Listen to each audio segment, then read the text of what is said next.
Hello, everyone. My name is Mirna, and on behalf of the Mindalia TV team, welcome to Mindalia live streaming, where thousands of people around the world gather daily to see the lectures and interviews organized by Mindalia TV. Today, with us, Angel Ribo, CEO, consultant, TV host, international public speaker, and president of the Wisdom for Kids Foundation, is co hosting with our very dear Sunny Chayes. Sunny is not only the host of this show, but she is also the host of ABC Solutionary Sundays, and she is the feature writer and chief strategist for Whole Lifetimes, the longest running conscious life magazine in America. Sunny is a producer, moderator, and mythbusters, among many other talents. But before starting with them and with our very important guest today, we want to remind you that Mindalia's mission is to share information that can help raise the level of consciousness in the planet. You can help us by subscribing to our channel, leaving us a positive comment on this video, or sharing it with someone that you know that can benefit of the content that we're going to be talking here today. Also, while live streaming, we are going to have an active chat screen you're going to be able to see on the side of my screen or under the video in case that you're following us from a smartphone, and through there you are welcome to interact with us. We also want you to collaborate with Mindalia with your own valuable content. For that, you can go to our website. On the top, you're going to find a link. It says Collaborate with Mindalia. That link takes you to a form that you can fill out for our technical team to be able to get in contact with you. You can collaborate with Mindalia in English through Mindalia TV English, but you can also do it in Spanish through Mindalia Televisión and Portuguese through Mindalia Televisão. Visit our different channels and platforms, subscribe, go to our Facebook pages and Instagram accounts. Through there, you can not only be updated with the amazing information we share on a daily basis, but you also help us reach as much people in the planet as possible. With that, you help us accomplish our mission. We're not going to be delaying this any further, and I have the great pleasure of leaving you with Angel Ribo, Sunny Chayes, and our guest, Dr. Mehrad Nazari. Guys, welcome to Mindalia. The screen is yours. Thank you. Thank you very much, Mirna, for this wonderful introduction, as usual.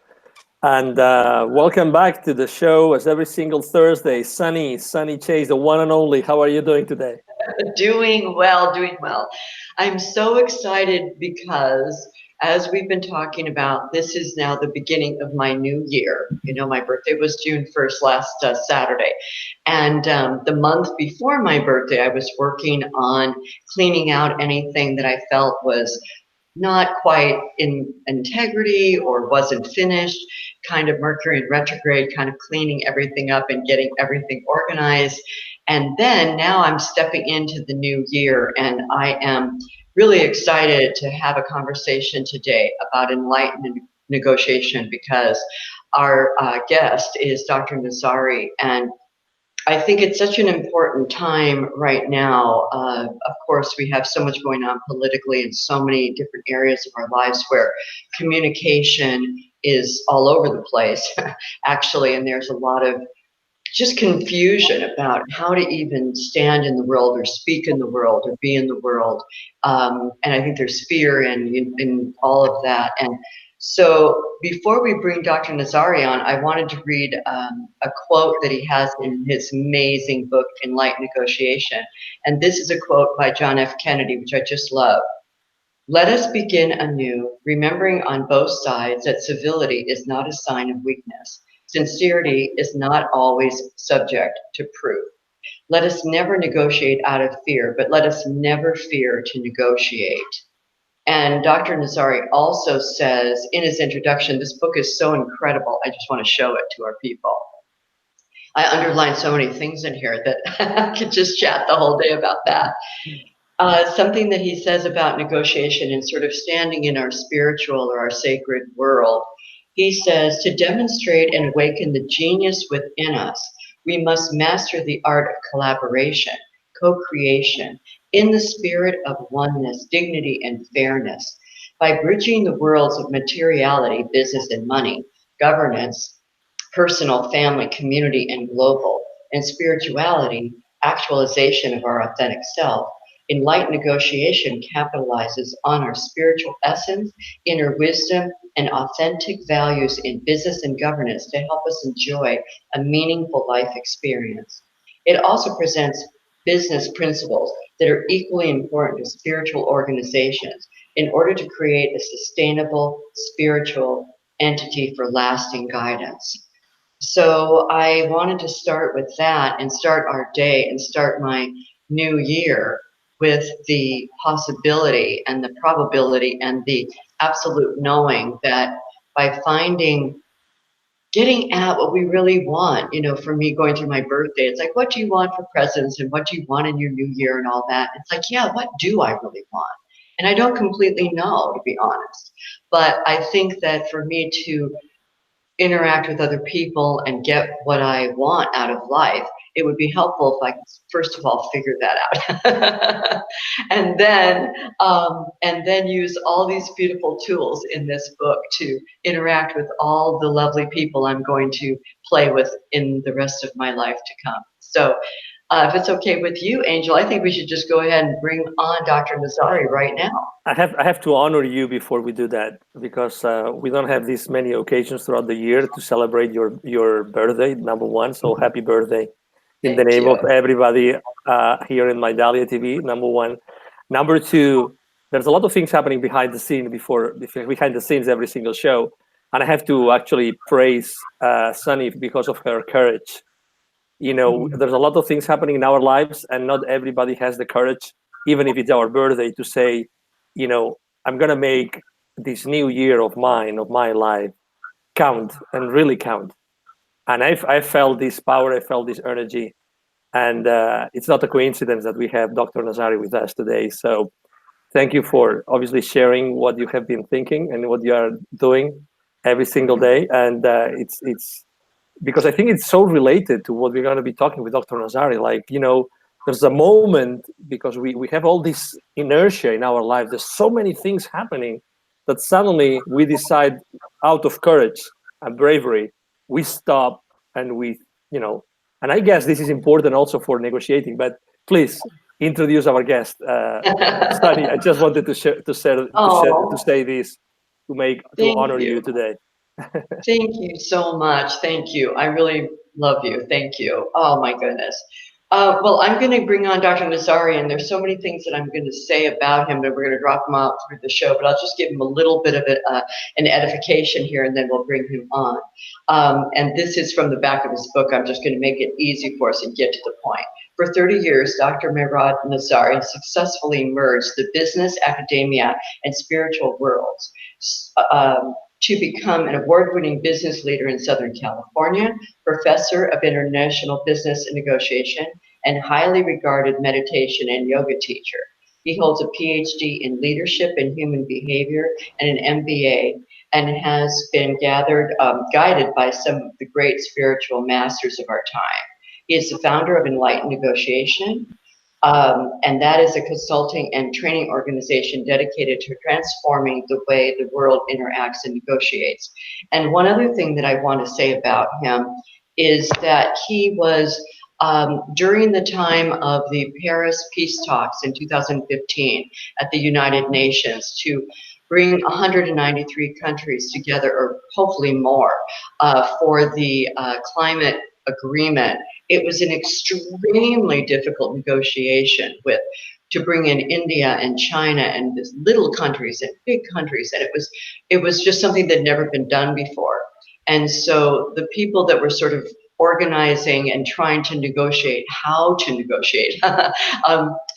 do that, reached out to a number of people to create a roadmap for the people, because it was again, like the hero's journey. It was a path that had never really been walked before.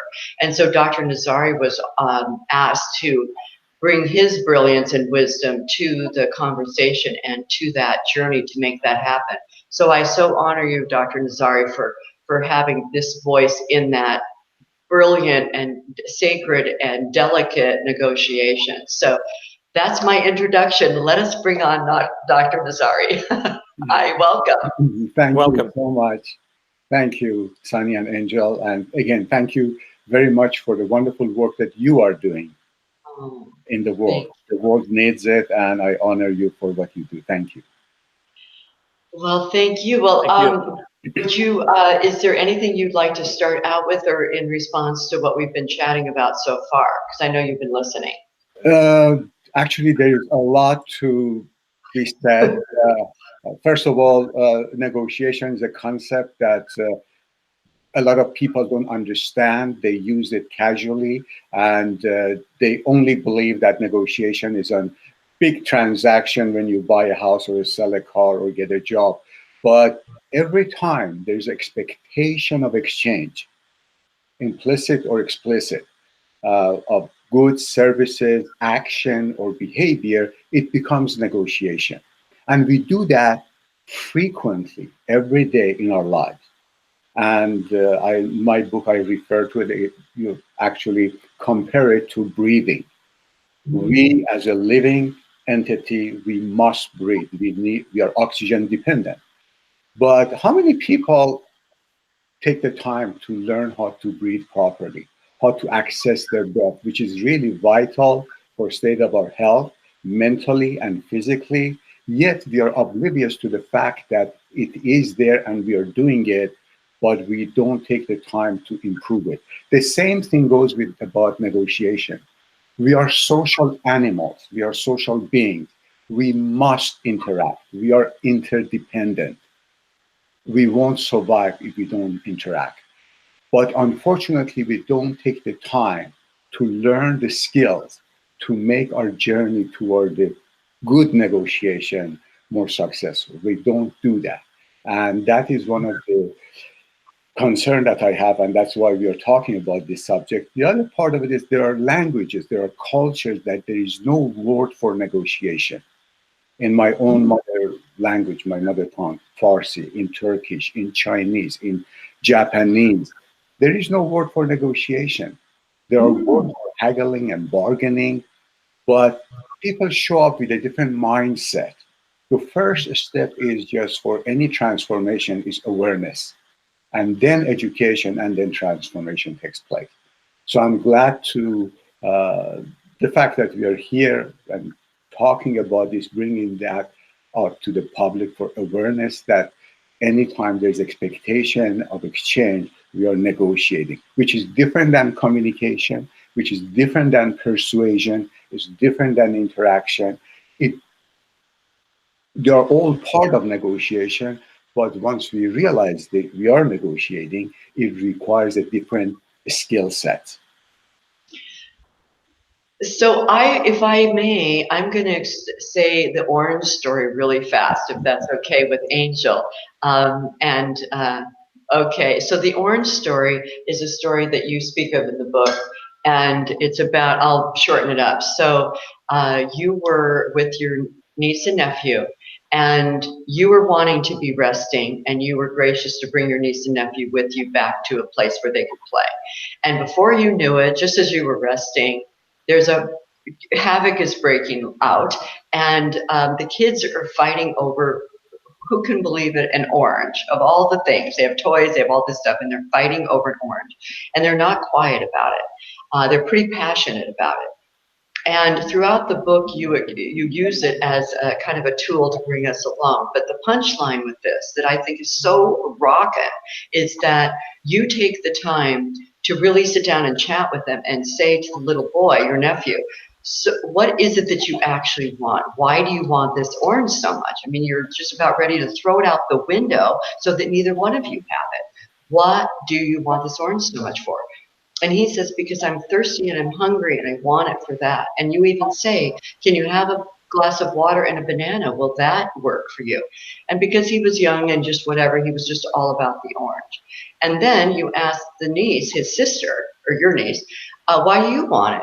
And she was wanting it because it was her mom's birthday that day. And she wanted to make this special orange cake. And so all she needed was the rind, the outside of the orange. And her brother wanted the inside of the orange. So when you guys sat down, talked about it, it was a complete win-win-win. The mother gets her favorite cake. The daughter gets to make the cake. The son, her brother, gets to have the orange. And you get to go back to reading your newspaper and relaxing. So when I read that, I thought, praise be to the gods above that there is indeed a way that because we have this idea that negotiation means some win, some lose, some compromise, some giving of something always, some letting go of something. And when I read that, I thought, how fabulous it is that if we really understand what each party wants, and if it's even going to dinner with your boyfriend or your kids, it's if we understand why it is that that person really wants to go to that restaurant that night, and find out it's because they have a coupon that's for 2 for 1 and it's going to end that night. That there is an actual reason. They're not just being a jerk. So I love that story. So I hope all of you guys out there can take the orange story, and use it in your life forever. I think it's a phenomenal tool. So that's what I would like to share. Yeah, Sunny, you know what is really interesting? That story, when I share that story in my teaching, I was teaching at university, and when I share that story, I asked people, the audience, what would you do? What are the options in this situation? One, to show your power, grab the orange, and I am the boss. I know what to do, and you kids get away and be quiet. I want to sleep. That is a competitive approach. The other way is just to, first of all, is one thing is just do nothing. Let them kill each other, and you be deprived from your sleep, and that doesn't help anybody. Long run, it creates a negative impression on both sides. The other one, as I mentioned at the beginning, was a competitive approach, and the other one, the third option, is to be accommodative, or just go ahead and get more oranges so everybody will be happy. And that establish a precedent that if they fight and scream, they get their way. That is not another way of dealing properly with it. And a lot of people say, well, why don't you cut the orange in half? Well, that is one option. But what I invite people to do is just sit down and explore the underlying essence of why we are at the table. You use the word wants. I want to go a little bit further and distinguish between the word wants and needs.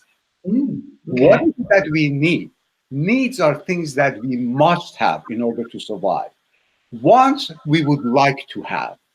So that is a big distinguish. Once with this, people a lot of times show up in the to the negotiating table with what they want, and our job is to really explore what is it that they need.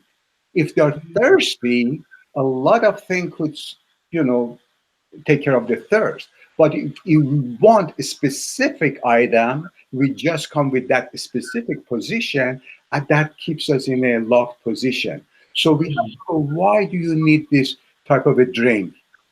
Is it for reminding you of some sort of a occasion, or are you really thirsty? If you are thirsty, a lot of things could satisfy the thirst. So that once we discover that, they both wanted the orange, but what do they need? One of them was thirsty, something, orange juice would feel good, fine. The other one, why do you need the orange? I want to make a cake. And once that is resolved, that is discovered, which is our job as a negotiator, then we can give 100% to each side rather than dividing it in half, jump into the conclusion that compromise or fair division is a good act. If there are no other options yet, it is. But to jumping on that conclusion, it is wasteful. Wasteful in a way that if we cut the orange at the beginning, everybody ended up with half what they needed, and half of our resources would have been wasted. Negotiation, actually, I would say enlightened negotiation, is about maximizing the collective gain. Yes. Yes. Maximizing the collective gain. How can I get as much as I can for myself with the same, at the same time, with the same focus? How can I give as much as I can? And if you look at negotiation, this is an opportunity for us as human beings to be creative. How can we co-create value? that we both can share and we both can prosper. And that prosperity, which is gained in this fashion, is sustainable and it promotes a good relationship. I, as you were talking, I was just imagining myself in Paris with you on that negotiation table and with so many countries, because obviously that brings negotiation to a whole new level in the sense that everybody sitting on a table is not only representing their wants and needs, but also the wants and needs of people that are behind them, probably at home, and they have all sorts of interests, political interests, economical interests. And the more powerful the countries are, probably those interests are like even more powerful. So I really had, was thinking that I really have to take this opportunity, Dr. Nazari, because nobody's watching us and nobody will know what you're saying. So what do you do when you're in such an environment and you have to be able to cope with so many different people, with so many different interests in order to maximize that common good? I have to clarify. The book was published, Evolving Leadership was published by International Leadership Association.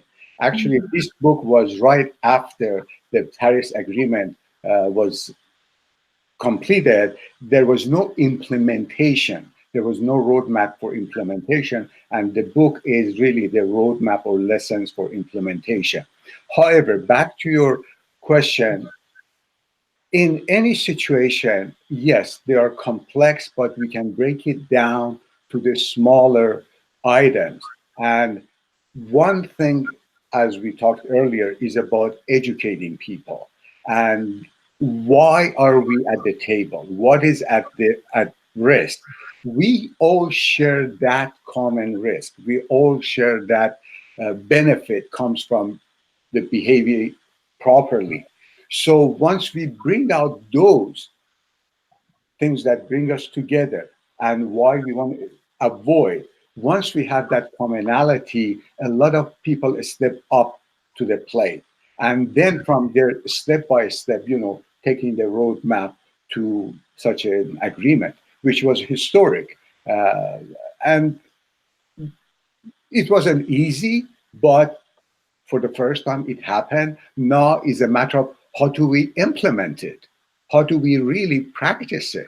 I think that is equally breaks down to how do we do it at the local level? How do we do it at our community, at the nation, and then globally? Well, and that's such a great question, Angel. And I think that also when we use that macro example, it's the countries, all the different countries had different numbers of population. And then there were countries like India, not countries like India, India in particular, that had a massive amount of people, a lot of very, very poor people. And so their concern was very, very, economical. It was like, we can't afford to do what you other countries, what Germany may be able to do, because we just literally blooming cannot afford it. And so then actually, Elon Musk came in. I just love this story, so I'm going to give him some love today. Came in with Solar City and the solar panels, and through Al Gore, worked with the Indian prime minister, I believe, and worked it out that Elon Musk would actually send all of these solar panels to India. So they didn't have to pay for it. They just had to agree that they would implement it. But their kind of stopping block was the money, and then Elon Musk took that away. So like you were saying, Dr. Nazari, part of it is the implementation. So India was interested in implementing, but they didn't have the dough to do it. And then Elon Musk took care of that. So it's like, how do we really find out what the blockages are, and then how can we all together work through it? Again, if it's a 5-year-old child, or it's India and China and America. Absolutely. The same thing, the example seems very basic and say, well, okay, in that occasion, yes, you could do that. But what about this? What about that? There are thousands of examples of that. The book that you were mentioning, Evolving Leadership for Collective Well-Being, I use a different example, different true example, that these two siblings in El Salvador, in a village in Salvador, they were in their 20s, Carlos and Carolina. Their father passed away, and they ended up at the position of negotiating over their inheritance, which was the farmland. And as you know, always there is a conflict over how to divide the inheritance, who gets which part of the land. And one idea is, well, which seems to be logical, reasonable, honorable, is divide the land 50-50, so every sibling gets half of the land. That seems to be a good negotiation, correct? Could No. be. No, it is not. It is not enlightened negotiation, because I had talked to Carlos and Carolina, so many trips that I had in El Salvador, and they were taken by my concept. And they said, when it came to that, we decided to do nothing for a while. Walk the land side by side, talk about our goals, our aspirations, our families, our place in the world. What are we here to do? What are you going to do tomorrow? What is you're going to do with your family? What is your bigger vision in life? After walking 3 weeks side by side on that land, they discovered that Carolina has a very entrepreneurial mindset. She knew that the blue corn tortillas were not enough in the village. She was going to grow blue corn and make blue corn tortillas to feed the village and create a business for herself. On the other hand, Carlos has a much bigger ideas. He knows that cities nearby, the price of soybean had gone up, and he could really make a good money on that by exporting the soybeans to the city. So after walking and they decided not to divide the land and crop together, co-crop soybeans and corn together at the same time. And with that, so they had twice as much land. Their cost of operation was almost half. So they both got 100% of the land. At the beginning, division of the land, so wow, wonderful. But once you start exploring to tap into that creativity of human being as a spiritual practice, tap into that, see what else you can come up with. And then they became the wise couples, wise people of the village. And as a result of that, the relationship was stronger, and they were a model for the whole village. So this example is over and over. I have seen it in big corporation. I have seen it in negotiation in different nations, that we can apply the same model if we give it a chance, if we tap into our creativity. Beautiful. Angel, I feel you. Thank you. No, thank you. So what do you think that we are not doing today that we should be doing at the school level, for instance? I heard the other day the story that there was this game. I forgot the name of the game, but there was a game that some kids in some school in this country, were playing that game, and they couldn't leave the room or the game unless they had reached an agreement. I don't know if you've probably heard of it, but no worries. So what do you think that how could we start? Because you mentioned 8 laws. So how can we start with our youth? Okay. So that's something that sticks to them for the rest of their lives. That's a wonderful question, Angel. Anytime we want to change something, we need transformation. First is awareness.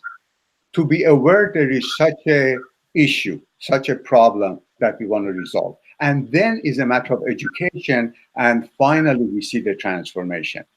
As I mentioned earlier, one is to recognizing that we are negotiating, understanding it is just beyond just a simple interaction, is more than communication. We are not, just the matter of persuasion. We are negotiating. We are expecting something in return. Once we have that mindset, once we come with that mindset to the table, there are certain steps to take. Are governed by universal laws, natural laws, the law of gravity, law of heat, motions. These are the part of natural laws that we have to obey them. When it comes to human interaction, they're governed by certain laws that we have to honor them. First is, again, awareness about negotiation, what it is, and then matter of education, learning about these laws. The law of trust. We have to be able to establish trust in order to have a good negotiation, have a good relationship. You can have the best agreement, you have the best sophisticated contract, but if there is no trust, it doesn't really mean much. And the next is the law of intention. As Sunny was earlier mentioning, uh, what is it that we need? Why am I here at the table? What brought me to the table? A lot of people, believe me, when I say that this experience of 30 years dealing in real estate, people show up with that they want to do something. When I explore down deep, they were really confused. They are at the table, they have a vague idea what they need. They know what they want because so and so did, so I want the same.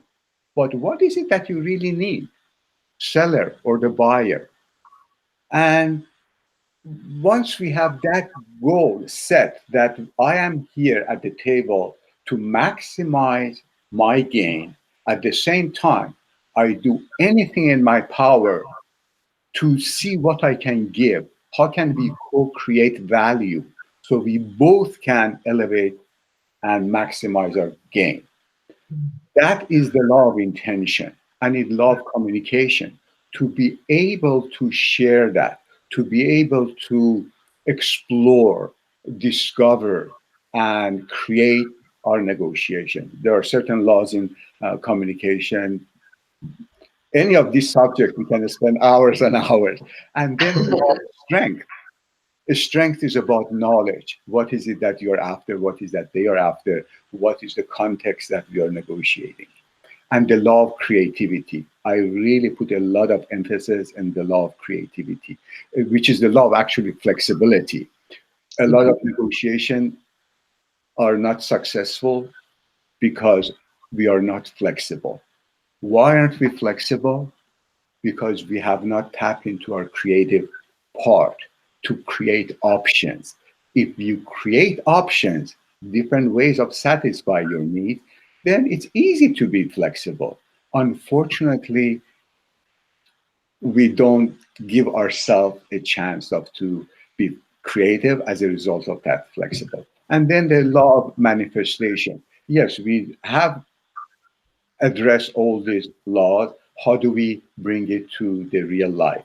And mindfulness of ourselves, of the other party, of the environment, the effect that this negotiation has. And finally, the law of reflection, to stop and see, how did I do in that negotiation? Where can I improve? How can I do it differently the next time? So these are basically the 8 laws that govern our human interaction. And if you want to conquer the nature, you have to obey it. So if you don't, the results are going to be not that positive. That's beautiful. Angel, did I answer your question? Oh yeah, absolutely. Thank you. That Absolutely. was astounding. I like to always say that love that we now know that collaboration is really where it's at, as people used to say in the 60s. When we understand now, like Darwin was speaking of survival of the fittest, and we realize now if we actually study that whole aspect that he wrote, that he mentions love 95 times and only survival of the fittest very, very minimally. And the concept of collaboration, that is really what keeps us as a species alive, because we don't have really strong teeth, or really can we swim far, or can we fly, or can we climb. And so, like many animals in our land, they can do all kinds of things. And we really survive by, like you were saying in the beginning of the show, Dr. Nazari, about we really need each other. And I wanted to read a little bit, if that's okay, from your book about collaboration. And you ask the question here. You say, why do we choose the option of collaboration? And I love, first of all, that we would do that. So let us all choose that option, people. And then you say here, it has the potential to advance both parties toward their goals. It has the potential of discovering untapped resources so that no resources are wasted. It offers the best outcome energetically. It generates the potential for further collaboration. I love that part. And co-creation. Amen. Collaboration ignites synergistic power that can drive us forward in future relationships and have a positive effect on other negotiations. So again, the sustainability and it's like working a muscle that we get better and better at. It makes life more meaningful and fulfilling. And finally, although it takes time and effort up front to collaborate, the overall outcome can save a lot of wasted time, resources, and energy, and be more efficient as a whole. And so you've been sort of chatting about that, but I just wanted to read that too, because I think it's so beautiful and I love it. So thank you for writing these words. Absolutely. Actually, Sunny, I have to share with you, when I was teaching at university, the students were not supposed to use win-win. They were not supposed to use the word win-win until more than half the class was gone, because they were greenwashing. They had no clue what they meant. They thought, oh, if I just call it win-win, it shows a good intention. But you really have to explore, what do you mean by good win-win? And people ask me, so enlightened negotiation is about a win-win negotiation? No. Enlightened negotiation is about win-win-win. Triple win. Enlightened negotiation is about win-win on steroids.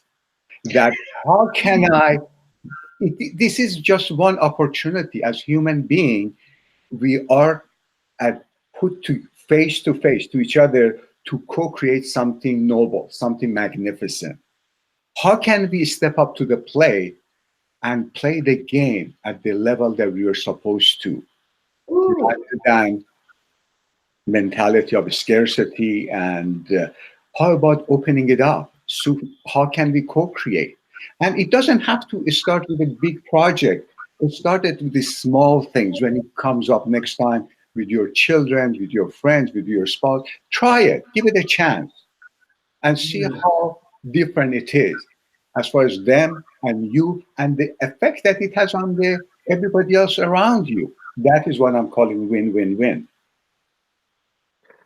We are as human beings, we are so attached to our to our body, our physical body, our thoughts, our emotions, our feelings, so attached that we tend to think that we are those feelings, we are those emotions, we are this human body, right, this physical body. And I found that when you have to negotiate, and kids are a great example in the sense that you're so into that situation, and obviously you live with them 24/7, right, for many years. So that we can extrapolate that even to co-workers, because we spend 8 or more hours, and if we travel together, it's 12, 14, 15 hours a day for many times. So how do you do it? What's your advice? What's your piece of advice in order to be able to transcend those environments, those conditions that we are so attached to? It is a great question, because that is the time to really teach enlightened negotiation to children. When I was writing my book, one time I was visiting my sister in Los Angeles, and I stayed overnight. The next morning, my nieces and grandnieces were playing, and I got up in the morning before everybody else was up. We were playing with each other, and then I said, okay, sweethearts, I have to go and finish up my writing. And they said, Uncle Mehrad, what are you writing about? I said, I'm writing about enlightened negotiation. And he said, what is that? Sunny, I sat down with them and I went through the story of the orange. And I, Oh, throughout the whole thing, I asked them, what would you do? What would you do? And at the end, I got up and they understood what it was. And I left with my writing. That afternoon, when I was leaving their house, Delara came to me and she said, Uncle Merad, I have a drawing of enlightened negotiation. Unfortunately, don't have it here with me to show it to you, but I show it to some of my seminars that these two couples have come together hands in hand. There's a heart there, and they also show the planet Earth and the Mars and the Moon, that globally they have reached this sort of a agreement with the heart and love. And a child understand that so quickly. So the best, Angel, is to really step up. First of all, learn ourselves. What is it that we are trying to convey? Because a lot of adults think they know what it is. But we need to refine our skills and then show up. The best way is when you show up with your spouse, with your friends, when you negotiate with them. That is the time that children really learn. When you treat them the way, with respect and fairness, that is what they expect. And when they step away from it, don't give in to it. Bring them back to, I respect you, I am fair, and this is what I believe. If you have a better idea, put it on the table and see how we can come up with a better resolution, better solution.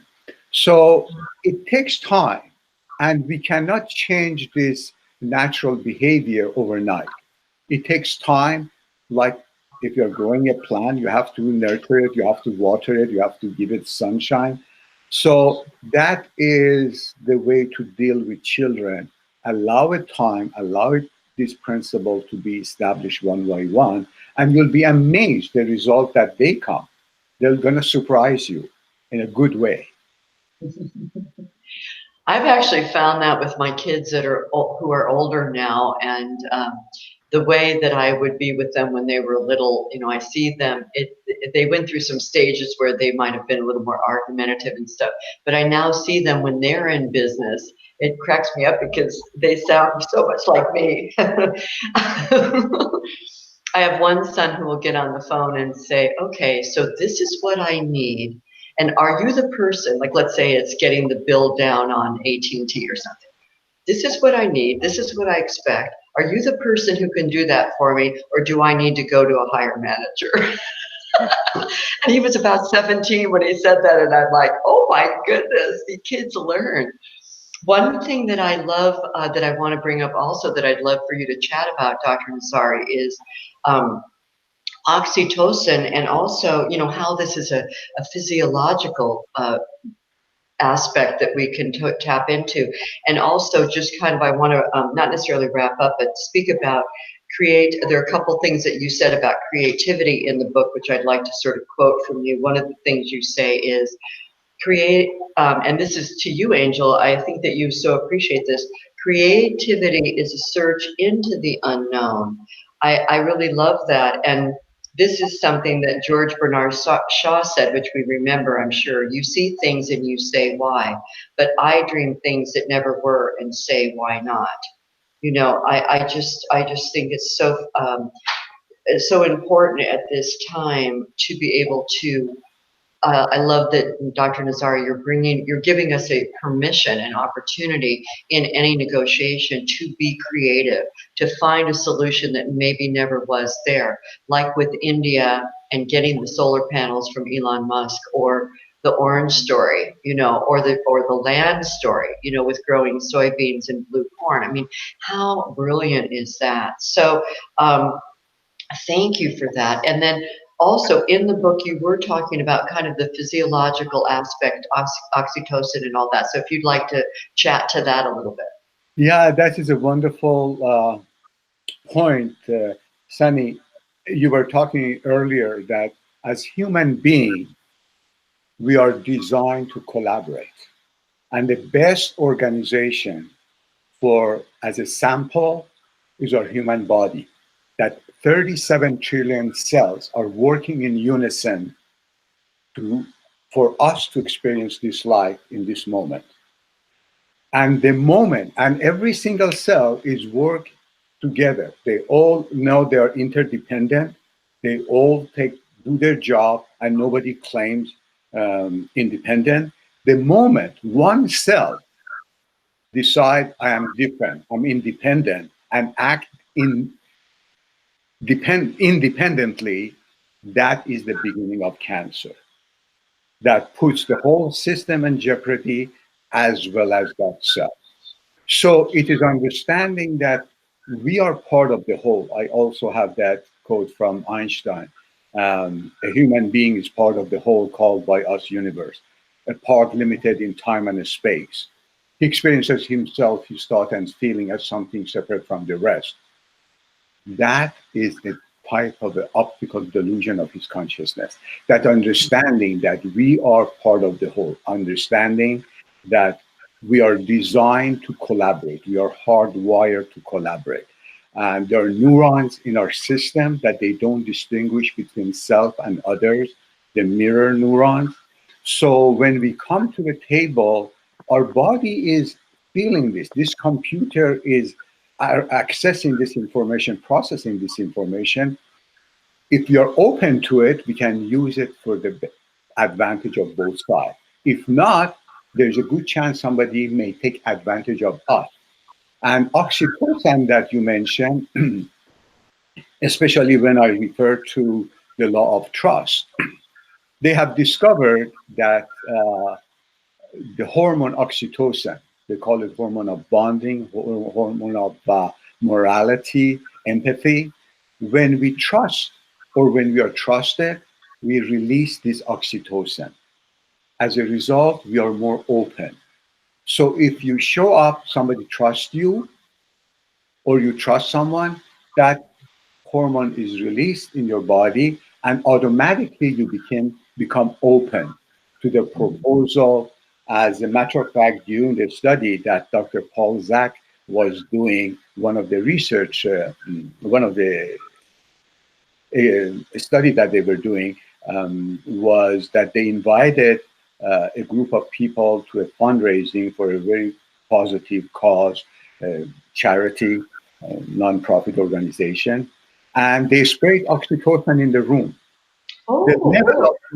The level of donation went 48% up, 48%. So if we know that we are at a table and somebody we trust, we should question, am I trusting too early? Am I opening up sort of without knowing the person too quickly?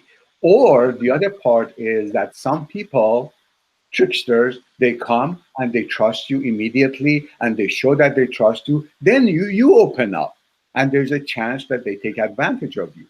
So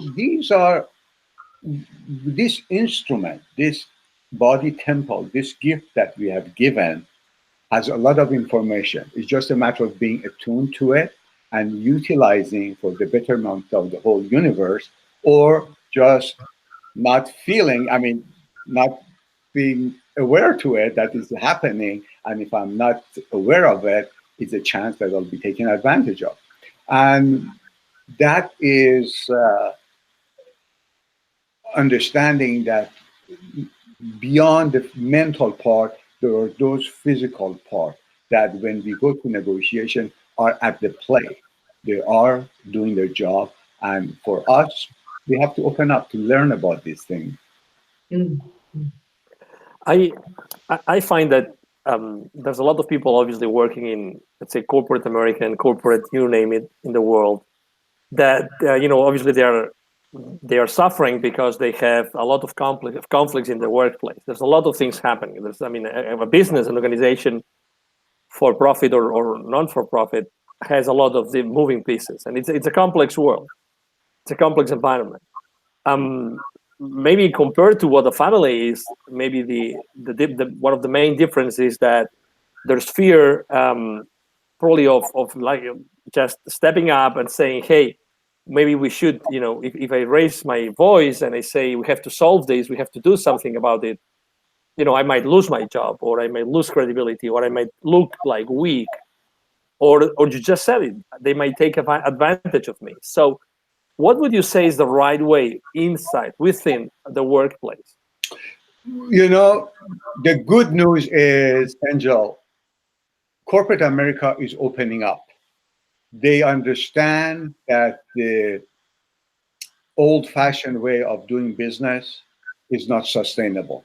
We have to bring these elements to the workplace. Out of four elements of spirituality, physicality, mentality, and psychological aspect, the spiritual aspect is the strongest one and yet least present in the workplace.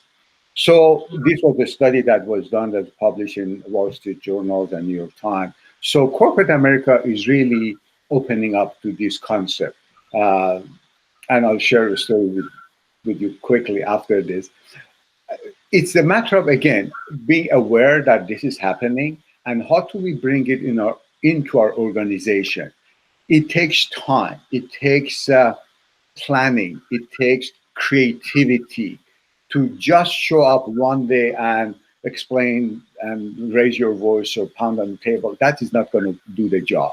It's just a matter of creating a team of people that are aligned with your philosophy, voicing your concern, and doing it in a way, in a chapter, in a section in the book, talks about framing.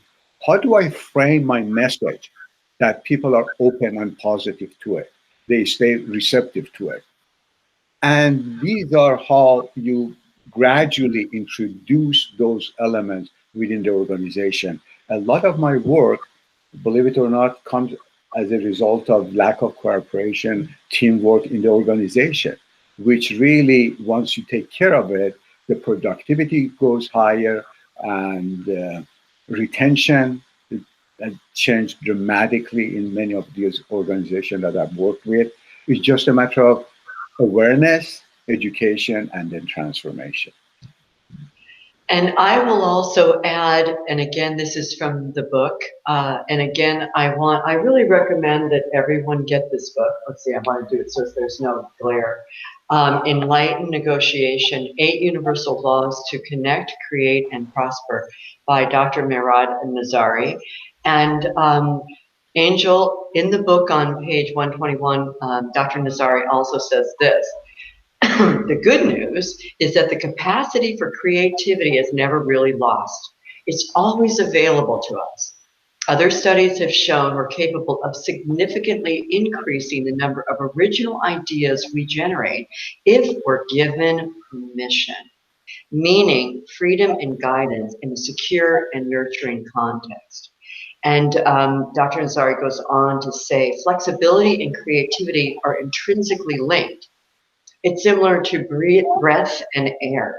Creativity in spiritual terms is the free expression of inner wisdom, drawing from the wellspring of childlike innocence before we're beset by phantom inhibitions, limitations, and fears. The primary source of creativity is the self. Amen, brother.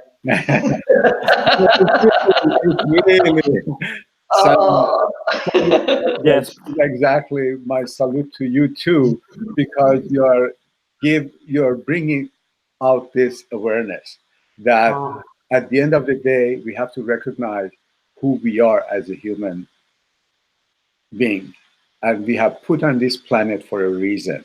And what is my goal? How do I show up? How do I step up and play it at that level?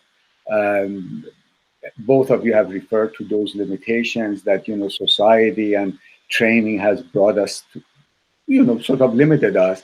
And how do we really tap into that essence of ourselves that wants to be free, wants to collaborate, wants to create, wants to be happy? Let's do it. Let's do it. Absolutely. Let's do it. Yeah, we unfortunately have to wrap it up a little bit, but so Dr. Nazari, what is the best way to reach out to you? And also, I know that you wanted to offer something really special to all the audience. Absolutely. I would say first of all, my website, www.enlightenednegotiation.com, has information about me, my courses, and services that I offer. And also, the book is available online. And I think you decide how your audience, would contact you and give them a special code. For the next 30 years, I'll offer the book free, only charge them for shipping and handling. And because I really want to get this message out. Our world needs it, and I thank you, both of you. Thank you. Thank you very much, and thank you for obviously being with us today. What a blessing for all of us and for our audience. So thank you, Dr. Nazari. Thank you. And Sunny, where can we find you? You can find me here next Thursday. You can find me on Solutionary Sundays on ABCKMET. And you can also go to YouTube and put in Sunny Chayes, Chayes, and just put in different cool people and they'll probably come up. I've done a lot of shows, so you can find out shows there. And then also in Whole Lifetimes magazine, where I have articles and a bunch of stuff going on there. So that's wholelifetimes.com. And again, I know that you're going to thank us, and I know we have to go, but I do recommend everyone. So what Dr. Nazari is saying is that he is giving this book to any of you guys out there listening to this show or watching. So Angel, I guess people can go ahead and just contact Mindalia TV and ask for the book, or you can go to the enlightenednegotiations.com website and perhaps contact you that way also. And I highly recommend it, and share it with other people, because that's what I've done. I've read it twice and shared it with many people. So I highly recommend it. That is our gift. That is my gift to you guys for my birthday. I'm sharing the love. Awesome. Yes, the easiest way is going to be, we're going to be at the credits of this video on YouTube. We're going to be posting the way, we're going to be talking with Dr. Nazari and with you, Sunny, to see what's the best way to do this, so that everybody watching this video can at the same time request to be sent the physical, the copy of the book, and just paying the shipping. So I mean, Dr. Nazari has been generous, infinitely generous with all of us and with the audience in order to get the book this way, which is an incredible blessing. So thank you very much for making this happen, and obviously we'll be really happy to celebrate it also along with your birthday. Yay. So again, this is Angel Rebo with Mindalia TV. Thank you very much, everybody, for being with us today. We hope that you have enjoyed this show as much as we have in here. We appreciate that you are here. Have a rest of the week, a wonderful rest of the week, and hope to see you soon next Thursday again with Sunny, Chayes, and another incredible world changer. Thank you very much. See you soon. Bye-bye. Bye. Thank you.